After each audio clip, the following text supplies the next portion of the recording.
दोस्तों, क्या आपका सपना डॉक्टर बनने का है? लेकिन इंडिया में एमबीबीएस की फीस 80 लाख से लेकर 1.5 करोड़ तक पहुंच गई है। क्या नीट में कम नंबर आने की वजह से आपका सपना अधूरा रह गया? क्या आप चाहते हैं आपका बेटा या बेटी अब्रॉड से मेडिकल की पढ़ाई करे और बजट भी कंट्रोल में रहे? अगर हाँ, तो आज की ये वीडियो आपके लिए है। दोस्तों, आज हम बात करेंगे फिलीपींस की, एक ऐसा देश जहाँ हजारों इंडियन स्टूडेंट्स मेडिकल की पढ़ाई कर चुके हैं। लेकिन क्या आज भी फिलीपींस सही ऑप्शन है? कितनी पढ़ाई करनी होगी? इंडिया वापस आकर डॉक्टर बन पाएंगे या नहीं? पेरेंट्स को किन बातों का ध्यान रखना चाहिए? दोस्तों, आज आपको A to Z पूरी जानकारी मिलने वाली है। दोस्तों, वीडियो को स्टार्ट करने से पहले मैं आपसे कहना चाहूंगा कि सब्सक्राइब कीजिए हमारे चैनल एडमिशन दिशा को और बेल आइकन को दबाइए एडमिशन और करियर से रिलेटेड वीडियो को सबसे पहले देखने के लिए। चलिए स्टार्ट करते हैं। दोस्तों, सबसे पहले बात करते हैं फिलीपींस कंट्री के बारे में। दोस्तों, फिलीपींस साउथ ईस्ट एशिया का सबसे खूबसूरत देश है। यहाँ पर 7,000 से ज्यादा आइलैंड है, friendly peoples, English speaking country, modern cities, international education,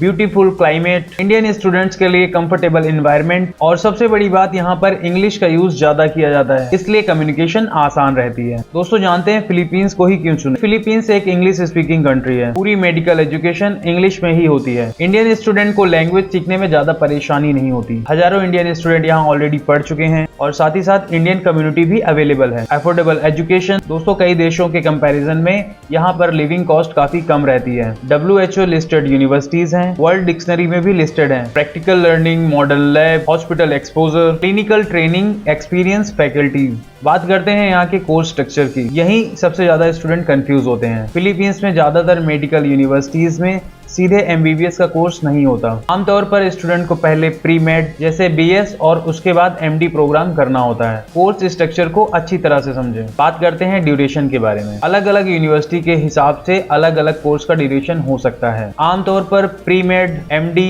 internship मिलाकर लगभग 5.5 से 6.5 साल या उससे अधिक भी लग सकता है। दोस्तों, बात करते हैं एलिजिबिलिटी के बारे में। 10+2 में PCB university criteria, NEET qualification अगर इंडिया में वापस आकर प्रैक्टिस करनी है, पासपोर्ट और मेडिकल फिटनेस। बात करते हैं रिक्वायर्ड डॉक्यूमेंट्स की। डॉक्यूमेंट में आपकी 10th की मार्कशीट, 12th की marksheet, NEET score card, passport size photos, medical certificate, birth certificate, police clearance, application form और वीजा डॉक्यूमेंट जरूरी हैं। बात करते हैं यहाँ के एडमिशन प्रोसेस की। दोस्तों, सबसे पहले आपको जरूरत होती है करियर काउंसलिंग की, जिसमें आप यूनिवर्सिटी सिलेक्शन करते हैं। फिर आपका डॉक्यूमेंटेशन होता है, एप्लीकेशन, फिर एडमिशन लेटर आता है, फिर आपकी फीस का पेमेंट होता है, वीजा, फिर फ्लाइट, अराइवल, हॉस्टल और फिर ओरिएंटेशन हो जाता है। इस तरह से आपका एडमिशन प्रोसेस कंप्लीट हो जाता है। बात करते हैं यहाँ की फीस के बारे में। दोस्तों, यहाँ का फीस स्ट्रक्चर अलग अलग यूनिवर्सिटी के हिसाब से अलग अलग हो सकता है। जनरली टोटल कॉस्ट यहाँ की मेडिकल यूनिवर्सिटी, सिटी और लाइफ स्टाइल पर डिपेंड करती है। दोस्तों, एडमिशन से पहले हमेशा ऑफिशियल फीस स्ट्रक्चर जरूर लें और हिडन चार्जेस से बचें। बात करते हैं यहाँ के हॉस्टल्स के बारे में। यहाँ पर गर्ल्स और बॉयज का सेपरेट हॉस्टल होता है। सिक्योरिटी, वाईफाई, लॉन्ड्री, किचन की फैसिलिटी आपको यहाँ पर मिल जाती है। Indian student study area, 24/7 support मिलता है। बात करते हैं यहाँ के फूड के बारे में। दोस्तों, यहाँ पर आपको इंडियन फूड इजीली अवेलेबल है। Veg,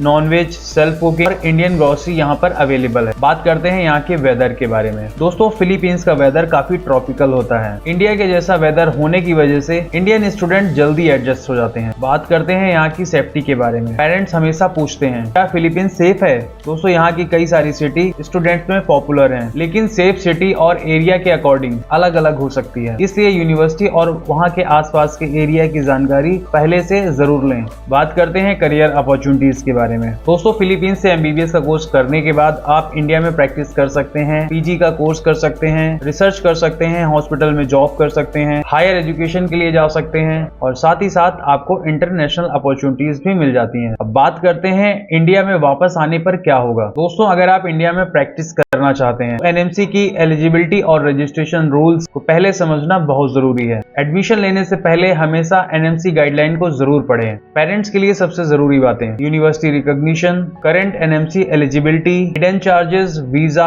hostel, written fee structure और ऑफिशियल एडमिशन लेटर, इन सब चीजों की जानकारी जरूर कर लें। दोस्तों, बात करते हैं फिलीपींस से एमबीबीएस करने के क्या एडवांटेजेस हैं। यहाँ पर आपको मिलती है English medium classes, friendly environment, clinical exposure और इंटरनेशनल डिग्री पाथवे। बात करते हैं यहाँ के चैलेंजेस के बारे में। कोर्स स्ट्रक्चर अलग है, NMC रूल्स समझना बहुत जरूरी है। ह्यूमिडिटी और सेल्फ स्टडी यहाँ के मेन चैलेंजेस में आते हैं। दोस्तों, हर पेरेंट्स का सपना होता है मेरा बेटा या बेटी एक दिन डॉक्टर बने, सफेद कोट पहने और लोगों की जिंदगी को बचाए। लेकिन गलत जानकारी, गलत एजेंट और गलत यूनिवर्सिटी पूरे भविष्य को बदल सकती है। इसलिए जल्दबाजी मत कीजिए और सही जानकारी लीजिए, फिर सही फैसला कीजिए। अगर आपको Philippines medical admission, university selection, documents, visa guidance और कंप्लीट काउंसलिंग चाहिए तो अभी हमसे संपर्क करें। हम आपकी प्रोफाइल देखकर सही ऑप्शन चुनने में आपकी पूरी मदद करेंगे। दोस्तों, इस वीडियो में इतना ही। सब्सक्राइब कीजिए हमारे चैनल को और मेरी इस वीडियो को ज्यादा से ज्यादा लाइक और शेयर कीजिए, जिससे और भी लोगों को ये जानकारी और इसका फायदा मिल सके।